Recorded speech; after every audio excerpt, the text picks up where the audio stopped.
Peace. This Views from the Seven podcast again. Back to back, bike to bike. Views from the Seven, man. Spence, Wifey, my cheesy. Yeah. We have a very very special guest. You know, I was looking you up, man. Macho, Macho was like, hey, got this young lady, I'm gonna bring on. I gave up though. It's too much. You got too much going on. That's a good thing, but I gave up. I couldn't do it. Doctor. Peace, King. Oh, look. Oh, we turned up now. I thought it was, yeah. What? I thought she let me, yes, sir. I like it. Okay. Dr. Nicola Mitchell. Peace. Yeah. I'm gonna let you give the rundown. So you got a lot. Yeah, run it down, Miss Award-winning entrepreneur, author. I don't got the executive list in producer. front of me. I don't got the list in front of me though. But let me try to freestyle real quick. Go ahead. My name is Dr. Nicola Mitchell. I'm the founder of Girls Who Brunch Tour. I'm a nationally award-winning best-selling author. I have 18 books. I've helped over 1,000 authors put out their books, from Aaron to Follow the Basketball Player, Omar Tyree, the U.S. Dreams Academy. I just did Tamika Scott from Escape Her Cookbook. What else?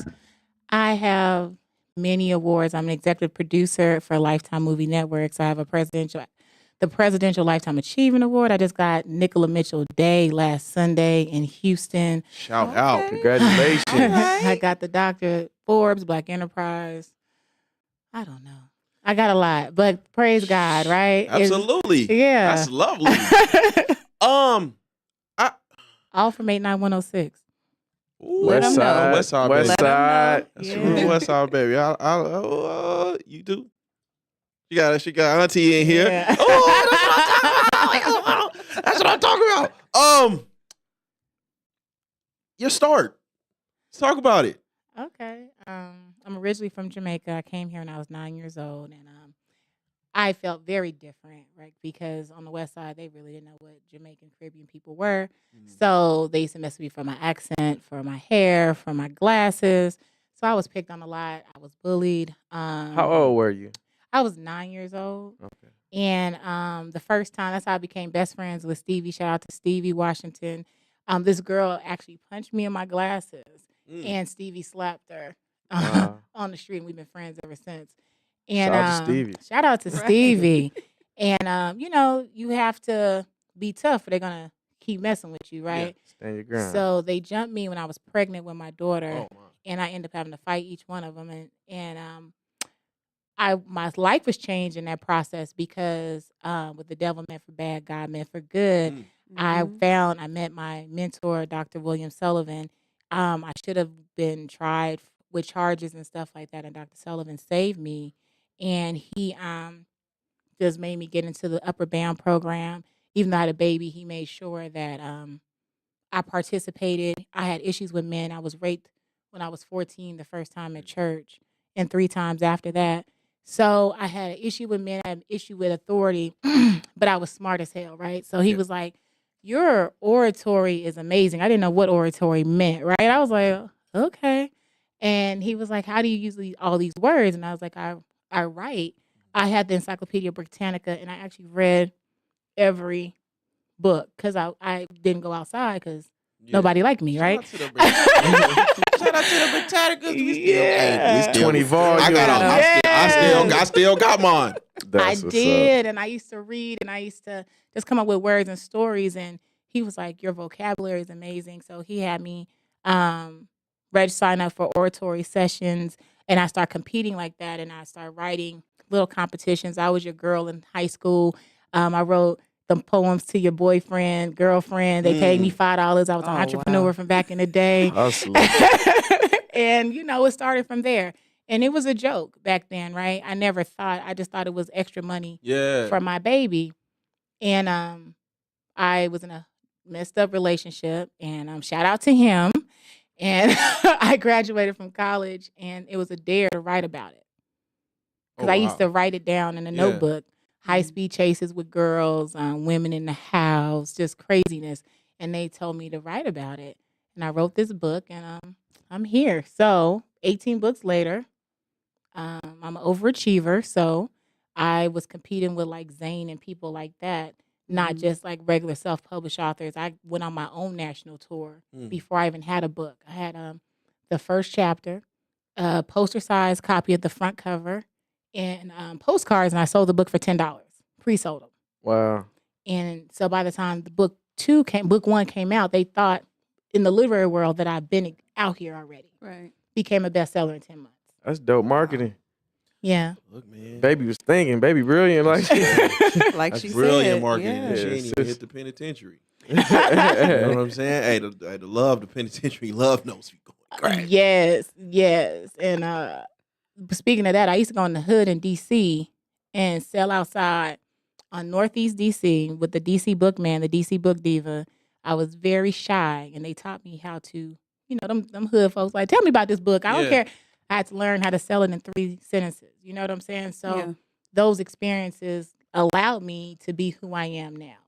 So, yeah, I thought about it differently. now look at you. Mm, Yeah. flourishing. Used to be bashful. Now look at you everywhere. With Yeah. before we even get to the movie, with all you got going on, right? Mhm. And your past of the sexual trauma and the bullying, the bullying as a kid. How do you push through imposter syndrome with all the winning you're doing? Oh my God, I just had this conversation with my cousin and my aunts. I've been like in this process, I have been really honest with myself. And I do struggle from imposter syndrome every time. When they gave me the doctorate, I was like, why do they want to give me a doctorate? Yeah. Why? To me it doesn't feel like what I'm doing is great. When Lifetime approached me, I remember I was telling Zane, they were messaging me on Instagram, Facebook, like, we want to make a movie about your life. I'm like, is this real? And she was like, no, that production company is real. And I'm like, why they want to make a movie about my life? She's like, girl, you are in Indianapolis right now with a boot on your foot, taking a baby to homecoming who mama have 14 cases open. Why don't you think they want to make a movie about you? But, while you're in it, you feel like this is just work. I'm just being me, right? And it is great. And I have to talk to myself. I suffer from seasonal depression sometimes because I get overwhelmed. I feel like I've been in rooms lately with people and things I don't even know what they're talking about, right? They say you don't want to be the smartest person in the room, right? Well, my dude, I have not been the smartest Yeah. person in some of these rooms right now. And so they're talking about shadow directing and this and that. And we can have you just got to shadow direct 3 movies and you can have your own movie and you can do this. I'm like, bro, what are you talking about? But I'm like, yeah, shadow direct. Yep. Yeah. Take notes in my phone, right? Google this, but I don't know. But it's amazing that I have worked this hard to be thrown into these rooms, right? So now I can learn the process so I can even teach it to other people. Mhm. Because what I'm doing is not impossible because I'm getting it. I'm doing it, right? What I'm just showing is that hard work, prayer without work is dead. So as long as I've been praying for it, I've been working for it, of course it's coming. I have to keep reminding myself that when that imposter time come in. Like, baby, you've been working. You don't sleep. You do all these things. You go broke sometimes pouring into your stuff, right? Of course this was going to happen. And that's how I deal with imposter syndrome. Mm. Hey, what is imposter syndrome? That's not a term I'm familiar with. Okay, so, Macho, imposter syndrome is when you feel like you're not good enough to do these things, when you are faking it till you make it, when people are overselling themselves, like with them car salesmen, they're telling you this car is amazing, but it's really, he's being an imposter. So now that's the syndrome I have for myself. I'm selling myself. I know what I'm doing, but everything that's supposed to come along with it isn't there yet, right? But I'm making you think it's there, Yeah. right? Got you. And it is there. Now, I got to make myself believe that I deserve it now. That's the math. That's how the math be mathing. Get it? We learning today. I mean, Education. we've talked about it. We've talked about it often. I think our people in general have a problem with worthiness. Yeah. Absolutely. You know what I mean? Feeling like we are worthy of the achievements and the goals that we crush. I went through it recently with all the success that I had with dropping my first comedy special, like I couldn't believe all the love I was getting, but I was like, I give so much love, and I've done it over the years. Right. Yeah. Right. Just being behind people and the kids starting businesses, and me just sharing posts and just showing love, and I've done it just organically for years. So when it became my season, it kind of overwhelmed. Like, man, why are y'all rocking with me so hard? It's because Right. I rock with them just as Yeah. hard. Yeah. But I don't really see it because it's just organic from the heart. So And can I add something to that? You have been rocking with me. I don't even know how many years. I don't even remember the first time I met you. But I know Yeah, that you hair have back then? always supported me. He didn't have hair. And I do always appreciate that because there's people that support you because they really got you, and there's people that's right there supporting you because they're trying to figure out what you're doing next, right? You have never been that person. So you do deserve all your flowers, from the weight loss to I'm your biggest cheerleader. I'll be on there like your fan, like I'm getting money from being your I fan. appreciate it. And I'm so proud of you. So, mutually, I'm equally as proud of you, and it's just like you just want to see good people win, Right. and that's just what I always felt with you. So I always just wanted to see you win. Like, I don't know if you remember Chris Gunther. You did the interview with him. Mm-hmm. Like, he's a guy I just met on social media just randomly. I actually roasted him for a good 15 minutes. He was on the live, just murdered him, and like I just liked him. I'm like, man, I like this young kid tenacity. He wants to interview everybody, and he's just a good dude. So he's one of those people that I just met along the way that I just want to see win.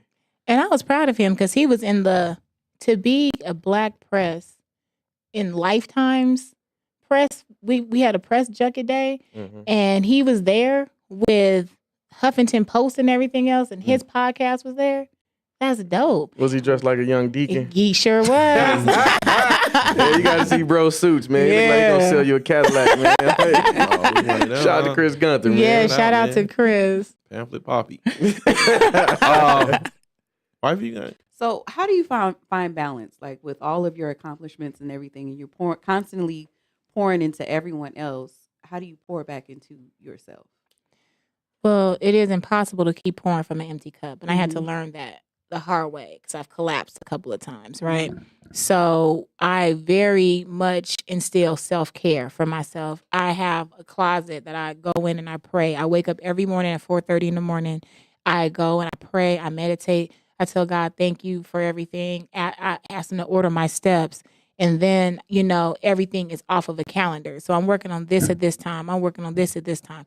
My aunt may call me and say, hey, let's talk about this. I'm like, okay, we'll talk about that at 3:00 because Right. I'm working on this in this moment.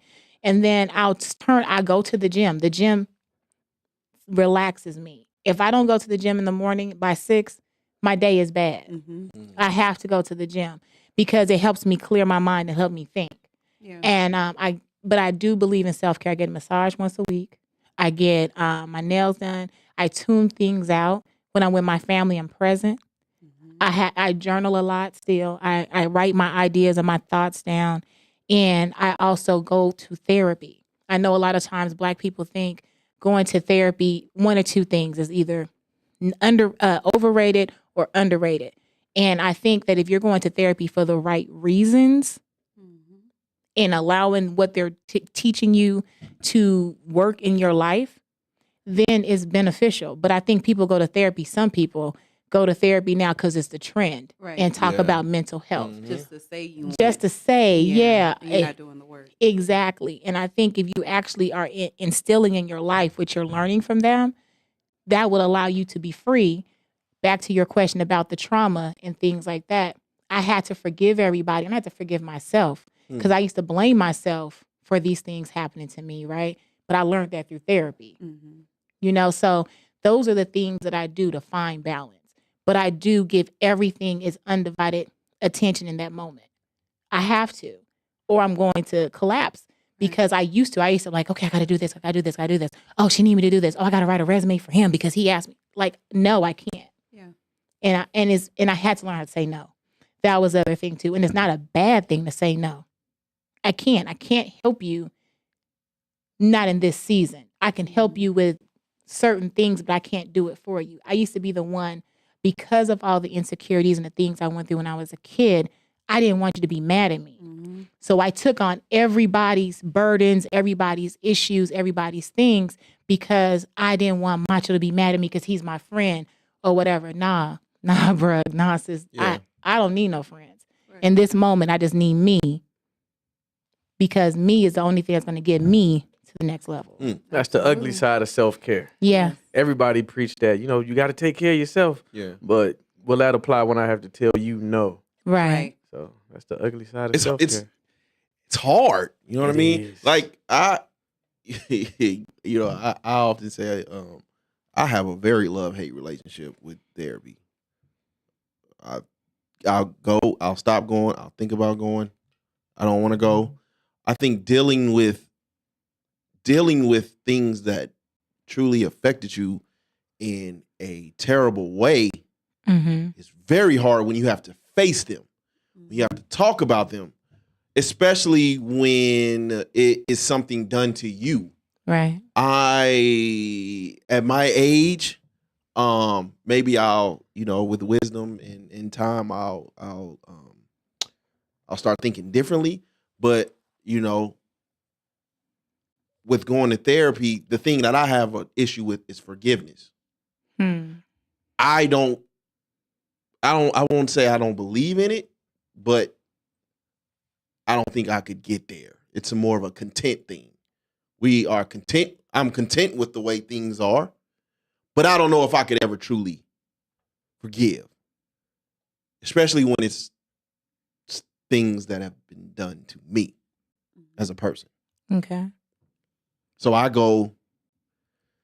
take things day by day, and I'm okay with the way things are, but I don't know if ever faced with the situations that I faced that I could ever truly forgive.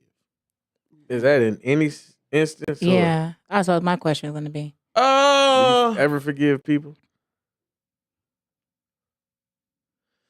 Or is there a degree? You just choose violence all the time? Yeah, do they got like people commit misdemeanors or felonies in your life? Because I feel like Is it class A? I feel like for one to truly forgive, right? Uh-huh. I think you can forgive for things that aren't that bad. They're bad, but they're not traumatic. I think for traumatic situations, can you forgive if you never truly forget?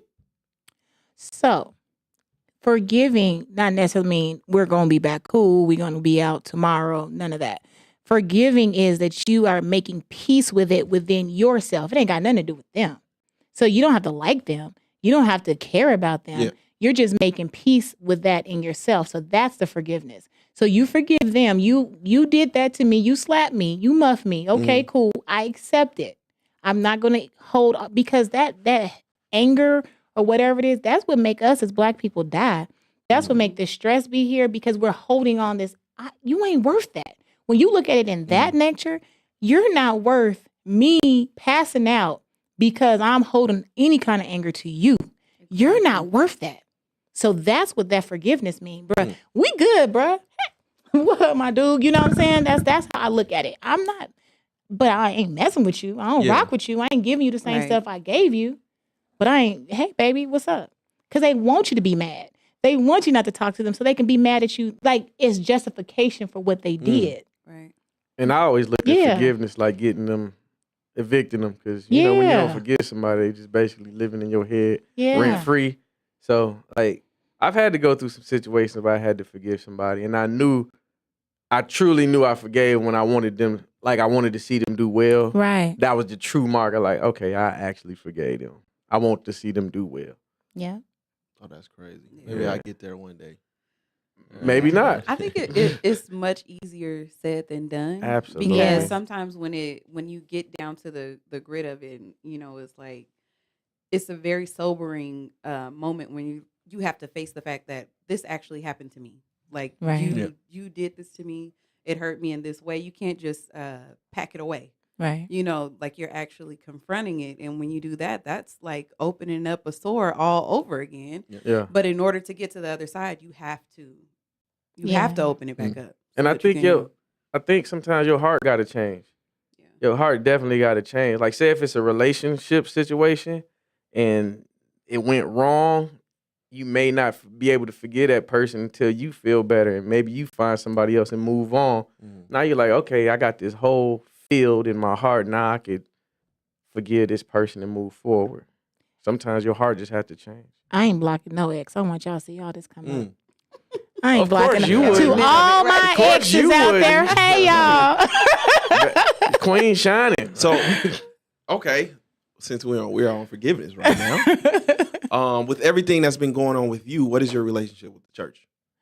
Oh, I have a strong relationship with God, Mm. not necessarily the church. I go to church when I want to. I'm a lot of times it's off of the phone, watching videos and stuff. Mm. But I have an amazing relationship with God. It's I had to like realize like that first time that trauma was the worst thing, and that rape I feel like because I was in a place that I was taking my nieces and nephews to church. I this was my safe space because everything that was going on and it was taken from me. So I let him take that from me for so long. But God is amazing. God did not do that. That was man. And so my relationship with God is God. I think sometimes people put too much emphasis into their pastor and start worshiping him as God and the men and women of the church. So I am very spiritual. Like I said before, I pray every day. I talk to God. I will sit here and pray for you if you tell me you have a bad day. Yeah. I have people that call me all day and ask me to pray for them, but it doesn't necessarily mean that I'm going to that building sometimes. I don't know. Like it's really hard to explain, but I've always made sure that I had that relationship and my children had that relationship with God. Like True Love, I went to that church after. I started off there and I don't even, like I was just talking to the pastor yesterday. It's like, I don't even remember how I ended up getting to that other church where I was violated at. Because I only went there for a short period of time. And I went back to True Love and I was preparing them that when y'all see this scene, because it's a scene in the movie about me being raped in church, it did not happen in True Love. And I gave them that. And I was like, but True Love saved me. Because of the love that I got at True Love allowed me to be able to have that love with God after. Because I was mad at him too at that time. I was mad at everybody. Yeah. I thought something was wrong with me. And that's being honest. Shout out to True Love, man. I think True Love was the bowling alley back in the day. I think it was was it bowling alley? How long you been in True Love? How long you been here? That wasn't the bowling alley? Mm-mm. Yeah. Yeah, I know. One On of the D churches Street. used to be a bowling alley back in the day, during the West Side heyday. Maybe. I thought it was True Love. I could see it by the way it's shaped. My ass. Still got that glow in the dark carpet.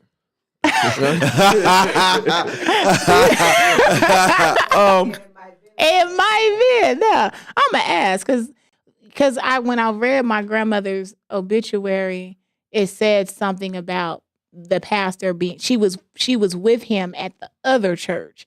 And Reverend Wilson started True Love. So it may have been. If it was probably a cheap building. Hey, you know. I feel it. Well, you want to get into the movie? Talk to us. How did this come about? How did it go from writing books? Because you got a few on your you got a few under your belt. How did it come from the writing books, literature to now we on? I didn't write a script. They had to convince me to tell the story. They found me from a Reader's Digest article.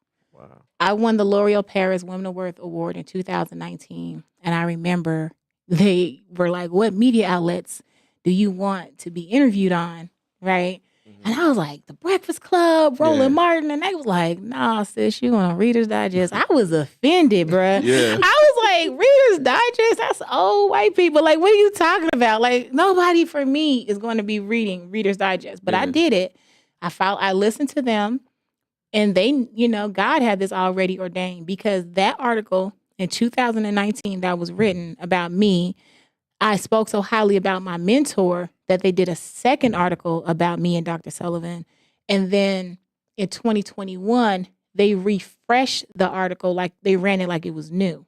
And the producer from Lifetime was looking for content. That's where she find her stories from. Wow. She's the GOAT. Shout out to Barbara Fisher. out. She's the Wow. GOAT. So she actually just sits there and look at things and pull things, and she does one inspirational piece a year. So her production team does all their thrillers and Christmas stories. And they do one inspirational piece. And so my movie was an inspirational piece. They found me in 2021. And she was like, no, we want to do a movie about it. I'm like, girl, I don't want to talk about that. Yeah. Yeah. To that magnitude, right? And she had to make me comfortable with it. And the whole process have been amazing.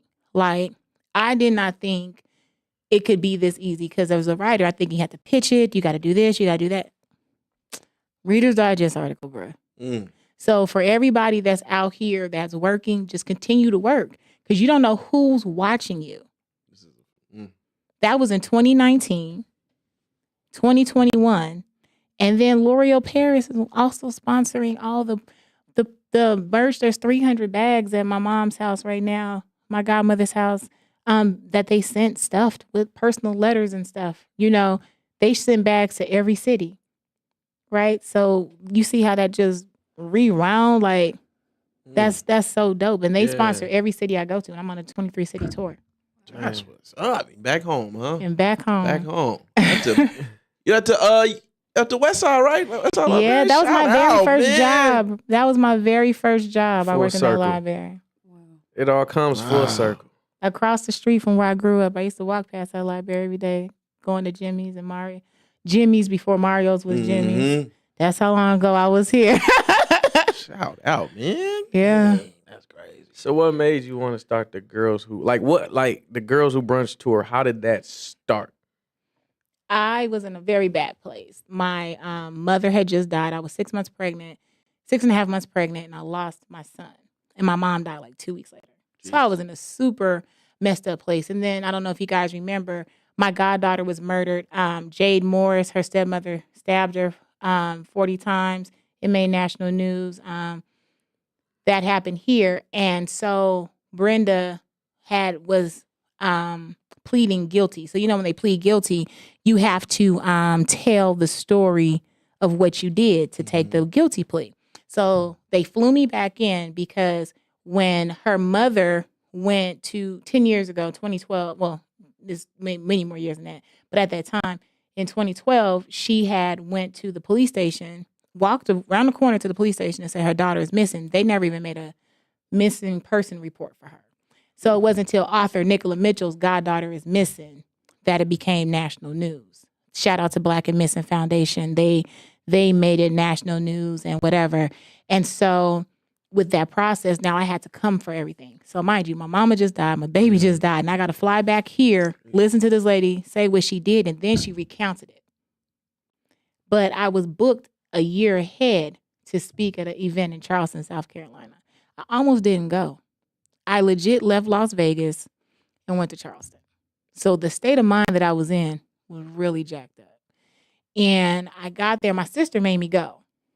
And I got there, and there was this group of girls that was in there. They never seen Black authors in a bookstore. They never seen a Black female author. And then, you know, there's Starbucks in there. And I was the youngest author out of the 5 of us that was on the panel stuff. So, you know, I befriended them. They didn't even know pizza came in a box because they didn't know what Starbucks was. They didn't want anything from there. So I'm going to get y'all some pizza. And then when the little girl was like, how are you going to get the pizza? And I was explaining they deliver it in the box. She did not know pizza came in the box. And that was like 2016. So I was like, okay, I'm from Jamaica. I can understand that from a third world country, not from the United States of America present day. Right. So it didn't sit well with me. I came back to Atlanta and I was talking to my sister and I was like, Nene, I got to do something for these girls.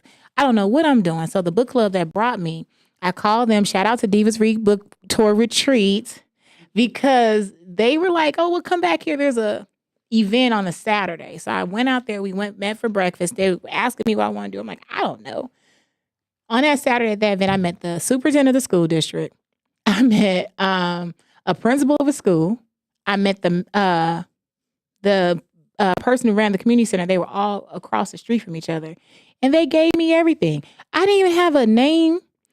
I was freestyling what my book launches were. I was like, well, it's going to be panels and food and performance. I was freestyling. I didn't know. They gave me everything.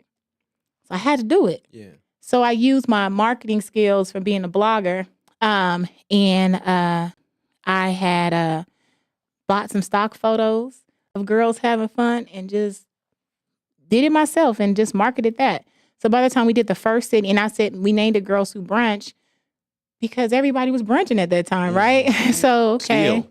Yeah. And I was like, that's catchy, it's cute. I didn't just want it to be Black girls who brunch. I wanted it to be girls who brunch because I wanted it to be for all girls because it was so many different demographics of girls. And by the time we had the first one, there was 250 girls there. Dang. I received a proclamation from the mayor's office in Charleston, and I had 9 other cities confirmed by the time I had the first one. So I thought I had control of it. I was just going to have 2-3 cities, the Vegas, of course, Atlanta, and maybe Charleston. I had a whole tour. And now that tour is taking over my book tour. So that's where my manager here was like, he left me alone because he's like, I can't represent you and you're doing this for free and you get paid $5,000 to speak, but you're going to go do this event for some kids and you're not getting paid. But it was something in my gut. It was like, it was healing me, right? As I was doing it. You know, I'm being very vulnerable. They'll read my intro, my bio. So like Forbes, Black Enterprise, this, right? And I'll come out and I'm like, bro, I was raped when I was this age. I had my baby. I had 2 kids by 19. This happened to me. By the time the event is midway, when we do the anonymous panel, I get questions from how did you start your business to the speakers to what if my uncle is trying to rape me at nighttime? These questions are all over the place. And so I felt rejuvenated from that. And that healing and that forgiveness that we were talking about earlier really amplified in that moment as I started the tour. And it just kept progressing. Even when I was diagnosed with cancer, everybody told me to stop. And I was like, nah, bro, if I'm going to go, I'm going to go out with a bang. Yeah. And that's where it came from. Wow. Young parenting, how was that? Fun. To me, to them, let them tell it. I was so mean. I wasn't mean, right? I punished like saying, why am I going to put you on restriction if your grades are bad? You want to cheer. You want to dance. You got to have a 2.0. Punish yourself.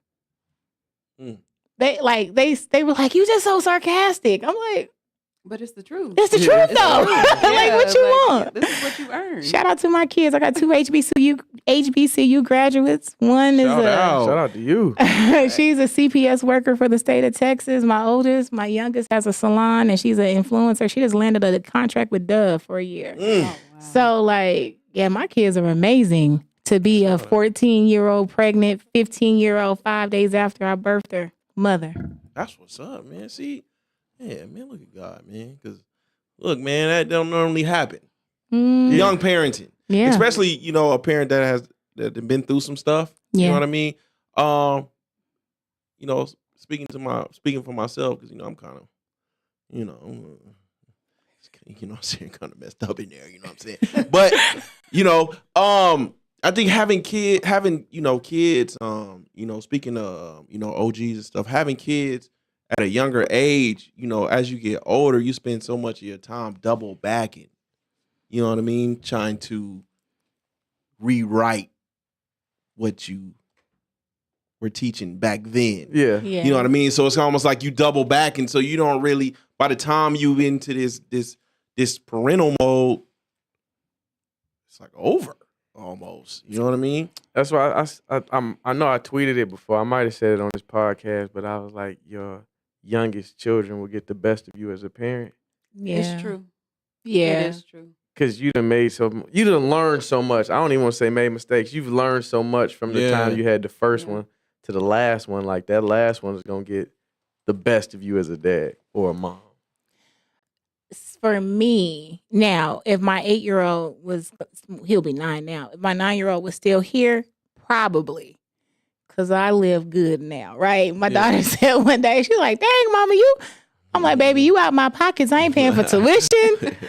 it's a beautiful thing. You know what I'm saying? Louis belts and they ain't from the swap meet. You know what I'm saying? I'm just chilling. I'm like, You okay, can live. I can live, right?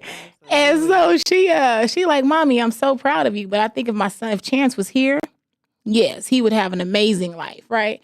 But I think I did good with them girls too, because even though I was young, I had property young. I had worked 2 jobs. I got certified in coding young. So I was making $25, $30 an hour at 19, 20 years old. My kids grew up in Summerlin. They had everything that their counterparts had. So they really didn't, even though their mama was young, they didn't grow like that. And I made sure that they had everything that their friends had. And they participated in everything. So I just think it's your mindset. Destiny, shout out to my daughter, she saved my life. I didn't want her to go through anything I went through. I didn't want her to feel what I felt. So I overly protected her, but I gave her so much game. So she has so much street smarts plus education smart that she is really unstoppable. When you look at the little 5'2" baby, she be like, bruh, you know what I'm saying? The mind start changing color and she starts saying some stuff, but she's amazing. And I think she has the best of both worlds because I was a young mama. Yeah. That's what's up, man. What are the profile of the young ladies that attend this brunch? There's girls rescued from the sex trade, girls in foster care, girls in group homes, girls who are pregnant. I bring those girls in with girls from better circumstances. Nobody knows your background. Some of my kids are celebrities. One of my babies just got a Snapchat talk show. One of my babies is on Mixed-ish at Arica. That's one of my babies. I mean, there's no, when you come in the room, though, you're all on the same even playing field. Nobody knows your background. Nobody knows what you're coming from unless you're from a facility and you are dressed alike and you can't be photographed because you have to be together, right? And I am teaching them how to communicate, because a lot of times with women, we judge, right? But that's because that's what we were taught. So I'm trying to break those generational chains and curses with these girls. Like, you're coming in, this is your sister. So they're learning sisterhood almost like a sorority, but their sisters are across the world, right? So I have one baby, the Harvey Foundation, shout out to Steve and Marjorie because they're sponsoring my premiere in Atlanta next week. We were there, and one of my babies, they had won an award, a grant for $5,000. I have a black ballerina in Chicago, Alicia, and Jamila called me. She's a model in Atlanta. When I tell y'all, I thought she won it. She was screaming on the phone like she won it. She was like, my sister won it. My girl Superstore sister, the black ballerina. That made me cry because that meant what my job that I've been doing is working. That regardless of who they are and what they are, they support each other. They love each other. They all act the same. And there's no judgment. I have kids sometimes 3 days out the sex trade there. Wow. We're not judging nobody. That's dope. Y'all building a real sisterhood over there. A real, like you said, A real sisterhood. genuine sisterhood. Because, it really is. It's not as common as we would like it to be. Right. Because like you said, we have been taught to be catty. Right. To be judgmental Right. when it comes to other people, or to even be, in competition, really. Right. So that right there that's a beautiful thing. That's beautiful. Didn't we do an episode called Safe Spaces? Yep. Yeah. So good that them girls have a safe space. Yeah, they do. So March 31st, we got the premiere. Yeah. Giving Hope, the Nicola Mitchell story starring Tatiana Ali. My baby. So how much involvement did you have in the process? I'm an executive producer. So did you pick Tatiana Ali? No. Okay. But after I met her, I seen why. Who's your first pick? My first pick was Regina Hall and then Megan Good, because Megan Good is a Lifetime actress. Okay. So I was like, okay, it'll probably be Megan, right? Because I'm kind of soft. spoken and things. So I figure her or Regina Hall because I laugh when I'm in pain or when I'm nervous. So I felt that she can be, hey baby, I felt that she can bring that comedic relief to it. And so when they brought Tatiana, I was like, okay. I didn't know, I'm just thinking of her as Ashley. Right. From so what? from the Fresh Prince of Bel-Air. Oh. Yeah, she was Yeah, Ashley. shout out. Yeah. No, I ain't that, man. I couldn't get that. That was. That was a real question. That was a real question. You didn't know who she was? Okay. I wasn't a Fresh Prince guy. Shout out. Okay. Hey, I mean, we'll talk about that off there. Don't she? No, she got a. She had a song. Yeah, Yeah. I gotta She say, had daydreaming. Put She's some- been producing. Put some respect on my baby's on her name. records. Absolutely. But I just remembered her from that. So seeing her on Zoom at first, and both of our hair was down, and just looking at each other, I was like, "Oh, she do like me." Okay, and then she has Caribbean background. The same. Her mother's from somewhere really close to my mother. Her father's from a place really close to my father. So I was Yeah. like, "Oh, okay, wait a minute, okay." And then just her studying me while we were on the phone. It was weird. I was like, okay, so she's moving her hands like me, and I didn't even realize I Cut you did that, down. bro. She was like, "Oh, I blink slowly. Okay, She's a thank you." method actress. Yeah. And so to see her bring it in, I love her because she brought so much integrity to me of me. There was times that she would call me on the phone when I wasn't at set and said she does not like the way this is reading. What would I say in this scene? And And how would you say it? How would you say it? And she is rewriting it with the co-stars in that moment. Everybody doesn't do that. Everybody doesn't care like that, And even she was watching me with my daughter because I brought my daughter too when we filmed in Canada, and she was just watching. And Alpha, shout out to Alpha, the director, Alpha Nikki. She's a Black female. Now that's what I did want, and I got a Black female director. And Alpha had called me on FaceTime at home before she found me on Instagram because they were taking too long to connect us. So she was like, "Nah, we need to talk." Yeah. She wanted to see my house. Sisters get stuff done. don't they? Yes, they because she do. wanted that Black artwork on the walls. They both, between the two of them, they tag teamed it. So you'll see it in the movie. Like, I seen it for the first time at Black Girls Rock, and I cried because it was so beautiful. Because sometimes Lifetime movies with Black people, It's a little weird. yeah, Yeah. and they're good, but it's just like, okay, it's a hard ending sometimes, Yeah. right? No, from the beginning to the end, super dope. How many times have you seen it? Just that one time, Just the one. I have it. They gave it to me, and I can't watch it. I watch my comedy special about once a That's week. that's what's up. We got one episode where I really like dived into, my past and things I've been through. One and done. You couldn't watch. Have your daughters seen it yet? My youngest have, Mhm. and so Tatiana and I were sitting next to each other. We cried the whole time, right? Mm. But my daughter, Diamond, she cried like she got a whooping. Like she was intense crying. Yeah. And for a lot of the times, Diamond was my host for Girls Who Brunch for the first 3 years. She did everything with me. So I think for her, she had more sweat equity in it. And, her seeing me and seeing everything that I've went through, and even stuff that they didn't see. Because, like, I didn't tell my kids my oldest knew, but Diamond didn't know I had cancer till the day I had surgery. And wow. when she came in, they just thought I was having a hysterectomy. And my doctor came in. She's like, "You ready to kick the cancer?" And Diamond was like, "Kick the cancer." And then they took her out. Wow. Talk about dry snitching. Right. I was like, Like after "Bruh." I'm healed, I'm kicking your ass. Right. Because you We're going to court. what you dealing, I'm real familiar with. Yeah. I have a special relationship with children, Right. right? Especially those that that will be coined at risk, Right. right?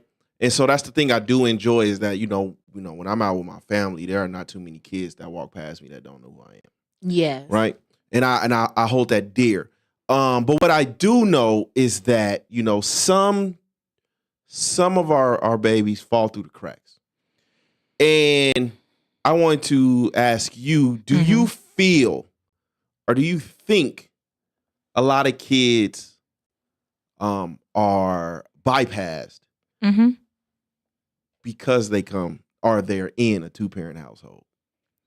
So for me, at risk does not mean you're low income, whatever. At risk means if you're walking to school by yourself. At risk means if you got a cell phone and somebody have access to you, you are at risk because these predators don't care what your financial background is, who your mama and daddy is. They are getting these kids, trafficking them, everything, everywhere.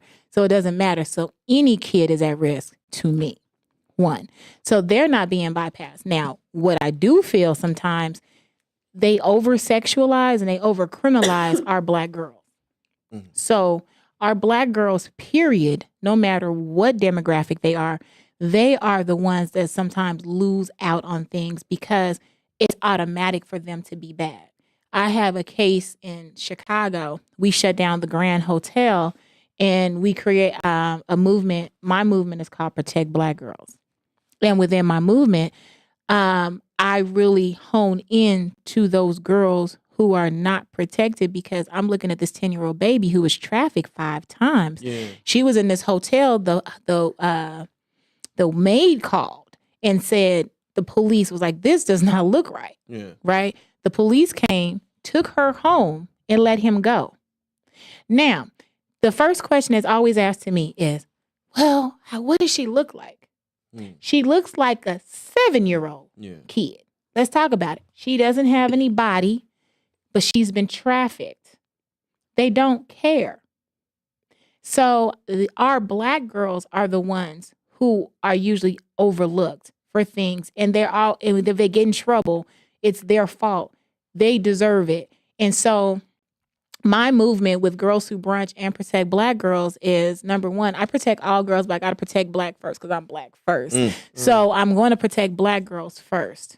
Number two, though, with Girls Who Brunch, I want them to know that it's okay to be a girl. It's okay to be sexy because I'm sexy. I'm not somebody who's out here that is in here acting like I'm the church lady that I just pray I'm saved and sanctified. No. I go out, I have fun, but I'm cute. It's a certain way I can carry myself. It's okay. And it does not mean I need to or deserve to be violated. Absolutely. And I'm trying to show these girls that it's okay to have both. You can be cute. Smart is cute. I'm a sexy nerd. You see me? I came here with some glasses on. You know what I'm saying? But I can turn up too. But it's okay. And I think Black girls are the ones that people sometimes, it's okay, you know, she's not hurt that bad. Oh, she deserved that. I hear so many crazy things, and my movement is to stop that. I want to, shout you out before you get your rundown. I really want to shout you out because that's something I hold dear to me. You know what I mean? And to have all of these young ladies, looking up to you and flourishing, around you, in your universe is amazing. And to see and hear. And what makes it even, what I'm happy about and what I'm glad about is, it's often a rarity. When our community loves to talk about protection. Yeah. But often it's only within our walls. Yeah. And the people that we are close to. Yeah. Everybody else is kind of, but when you start to realize your responsibilities are further than what's within your walls, that's when we will start moving in the right direction. Yeah. I tell my girls we're women of integrity. What does that mean, right? Because I have some kids that, like I said before, the one with 14 CPS cases. She's a product of her environment, right? Yeah. So if she's been with a mother that's been manipulative, been doing a lot of things, right? She got those spirits in her. Yeah. So you want to be a Girls Who Brunch. You want to be with me. You want to travel with me, but you got to be a woman of integrity. So what does that mean? You tell me, what does that mean? So are you going to live by that, or are you going to make excuses because it's what it is, right? And so with that, I make them, they are accountable. I don't care. And then the thing too, if you keep getting in trouble, sis, and I done gave you all this time, I got 38,000 more girls that need me. Yeah. You feel me? So I'm not supposed to play with you. So that's the best treatment. Again, back to that sarcasm. I'll be like, okay. Yeah. They'll call me, guess what? Okay. Girl, the baby said she was talking to her therapist about me. She was like, she was just saying, okay. She is so nonchalant. What you want? Yeah. I'm not going to support the effery. You know what I'm saying? Get back on the right page and I got you. And that's usually how they come back around. I think sometimes too, parents will stop talking to their kids and treat them like they're women, right? I'm not going nowhere. Yeah. I'm not going to shut you out. I'm going to always be here. But we going to have our levels of that forgiveness thing of how am I going to treat you? Mhm. So do you want to be all in with me?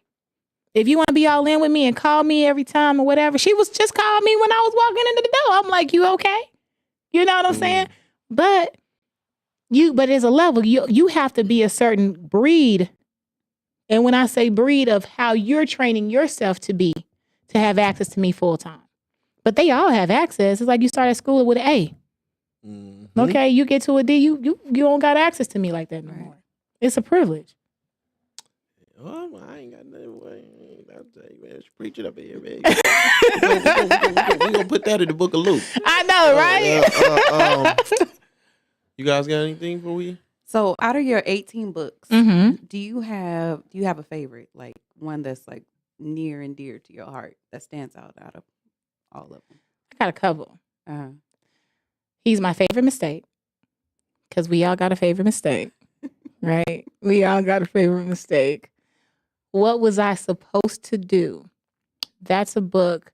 Now that would probably be my all-time favorite. That's one I want to make a movie because I actually go into the jails and do Girls Who Brunch. Mhm. And I got these babies out and I just thought I won because I got them out. Yeah.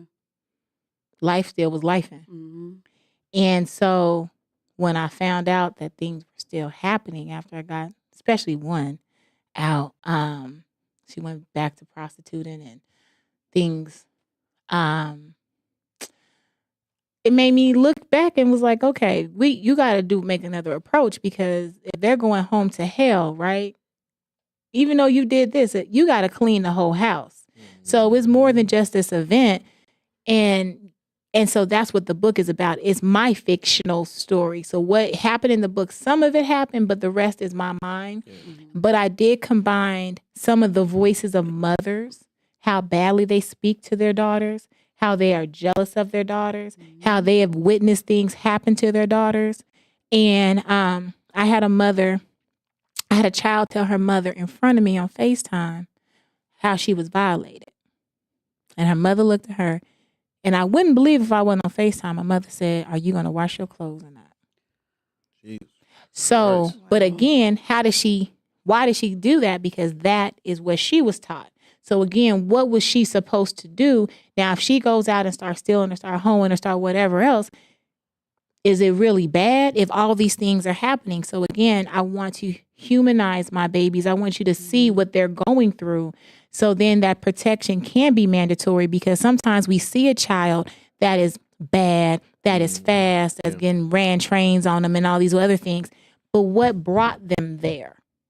If we find out what the root of the issue is, then that's how that protection comes. So what was I supposed to do is probably my number one, but is my most controversial because people are so used to the drama. They want that. And I had a whole book club tell me, Dev, this was just too much. I'm like, his life is real though. Yes, it is. It really is. It's real. So what is she supposed to do? Like answer that. Yeah, I'm interested in that. I want to pick that one up because I we saw it on were Amazon. actually we were just talking about the relationships between mothers and their children yesterday Mhm. actually, and how it's really not discussed as often as it should be. Yeah. How traumatic mothers can be sometimes. Yeah. Like, that's the person that that births you and they're supposed to be speaking life into you, but a lot of relationships are abusive between Yeah. between the two. It's crazy, and we don't ever talk about it because it's like, your mom is there, Mhm. and with sometimes with your father being absent, it's like, Mhm. well, at least she's still here, Yeah. so she gets all the praise. But in the same breath, it's like, you're abusing me, whether Yeah. it's physically, verbally, mentally, Yeah. and that sticks with you. I think too, I spoke at a school and the little girl was talking about her dad. And her Mhm. dad won't let her do anything.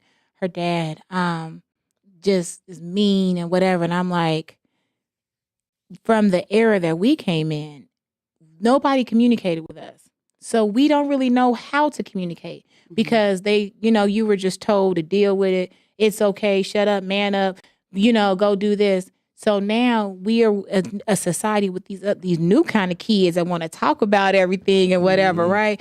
And so if you don't know how to communicate, sometimes we lose that. And it's not like the parents don't care, because I'm not going to say they all don't care, but I think sometimes they because they don't know how to communicate with their child, they are losing their child. I have right now child suicide. I have a 9-year-old killed herself. That's the youngest one that I have in my program that made it to die. But she was being bullied. And I talk to in every city. Have that bully question, but I always take the mic and I'm like, to the parents.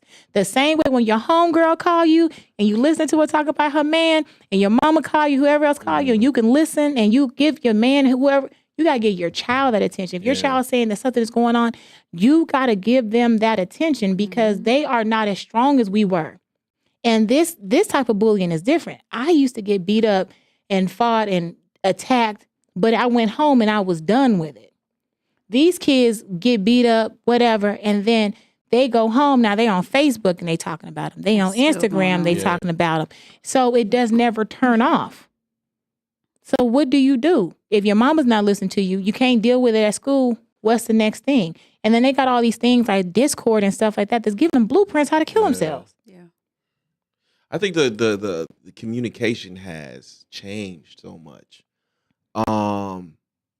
I believe, although today I feel like parents have the least amount of, what's the word I want to say, influence Yeah. on a kid. Today, they have so many avenues to communicate on different levels, and it's just a lot of parents they're not caught up with the times, unfortunately. You know what I mean? It's hard to talk to a parent. It's hard to talk to a kid how we was talked to Mm-hmm. in the 90s Right. or the 80s. You can't talk to them like that no more.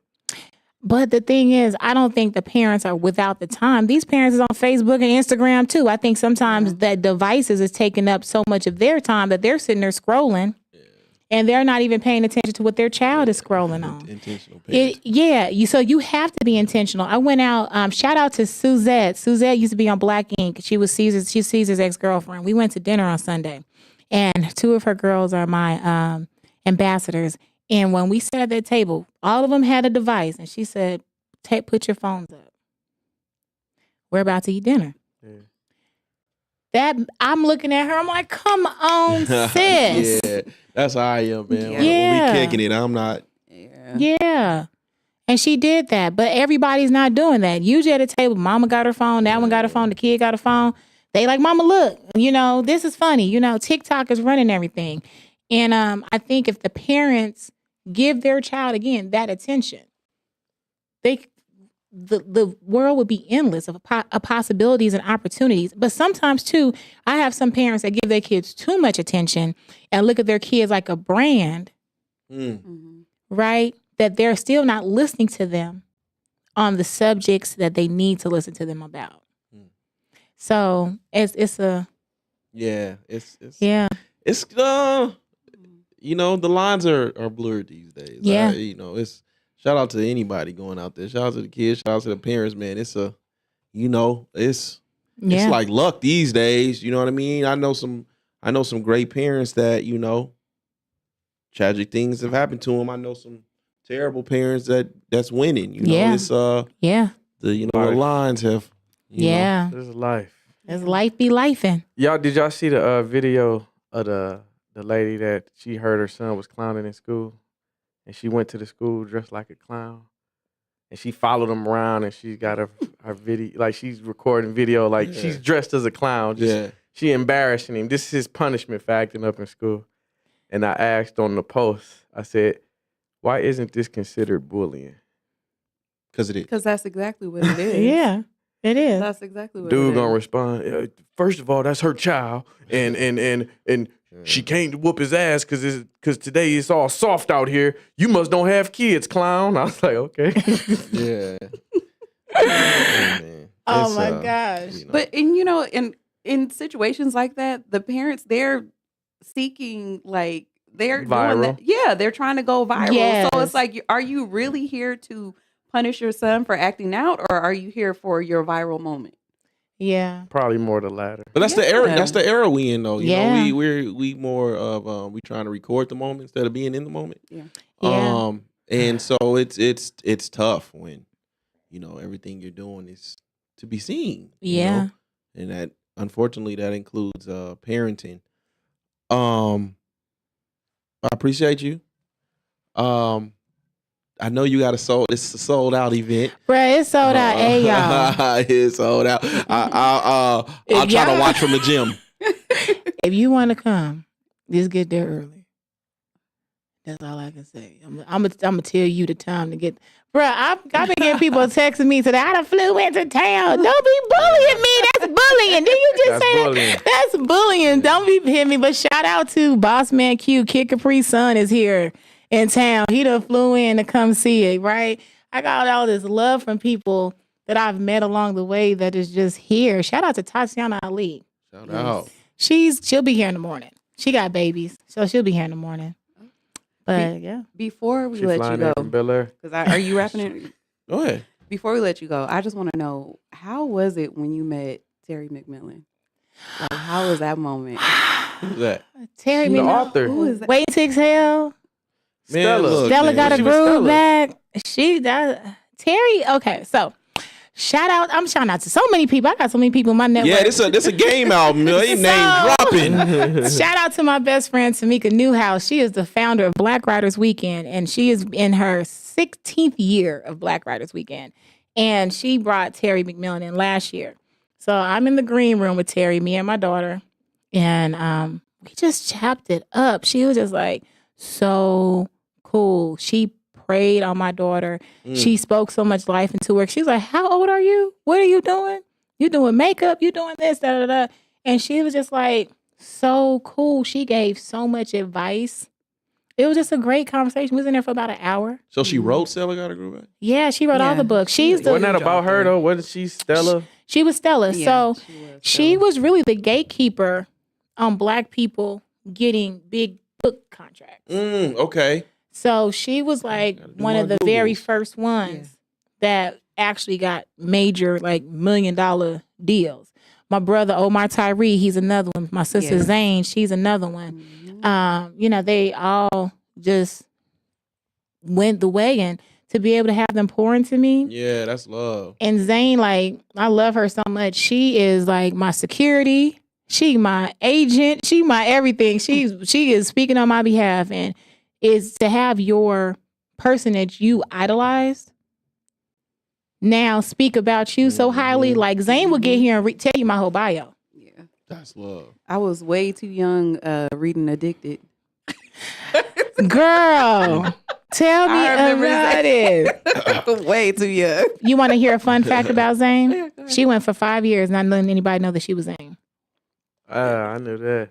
5 Wow. whole years. She didn't want her father, who was a pastor, who was like a really big famous pastor, to know. And she finally said it because people started impersonating her, signing up in book signings and things like that. Acting like, Really? Mhm. Wow. Wow. That's wild. Wow. Wow. Yeah. The nerve. The nerve. Don't come be me. They like, somebody got to do it. I know, right? Hey, So I still got a gig, man. They can impersonate me any day. You feel me? So Doc, how can everybody connect with you? You can follow me on Instagram. My name is MZ_Nicola, Nicola. My website is IamNicola.com. You can follow us at Girls Who Brunch Tour. That's Girls, GIRLS, Who Brunch Tour. We are right now in our weekend of giving. We are raising $100,000 from our program. That when you break that down, there's 23 cities. That's $5,000 a city. That would allow me to be able to let girls like we're talking about to come to the event, have a great time. You can sign up to speak. You can sign up to give us in-kind donations. You can sign up to donate. You can sign up to volunteer. But the key word is sign up. Sign up. Yes, ma'am. All right. Where my man at? Big Mike. Well, Views from the 7, man. You follow the podcast pages. Instagram Views from the 7, Twitter Views from the 7. Well, Instagram Views from _7. Mhm. I did it backwards. Yeah. The TikToks Views from the well, there you go, right there. The TikToks Views from the _7, and on Facebook at Views from the 7. Wait, Views from the 7. Just look up VFT7. I said it backwards, man. Everywhere. He ain't have it on the screen. It's all right. We everywhere. One more time. Where can the people find you at? Hey, it's sold out, but you know what I mean. You know, you can be like the peasants, like me. You know what I'm saying? We can watch from the, you know what I mean, the new basketball court. You feel me? I might be outside scalping. Yeah, it's got some tickets. Got tickets here. You got tickets. That's what I said. I said, man, I'm going to have somebody stand outside and start charging for these tickets outside. Like, hey. That's dope. How was that feel? Did you think that you would that fast? We sold out in Vegas in a day. Wow. That's crazy. But, Auntie, please tell them, how fast have we sold out in Atlanta? 30 minutes? Woo-hoo-hoo. That's what's up, man. That's you know that's how I felt when we did our last event. I was nuts. You know what I mean? I still don't know how we did it, man, but peace to you, man. Thank you. This is my what's that thing called? My coming home special. My HBO coming home special. Yeah. Homecoming. Homecoming. I heard that. Okay. Well, hey, we up out of here. Thank you, Macho. Thank you. Peace. Um, Appreciate y'all. We up out of here.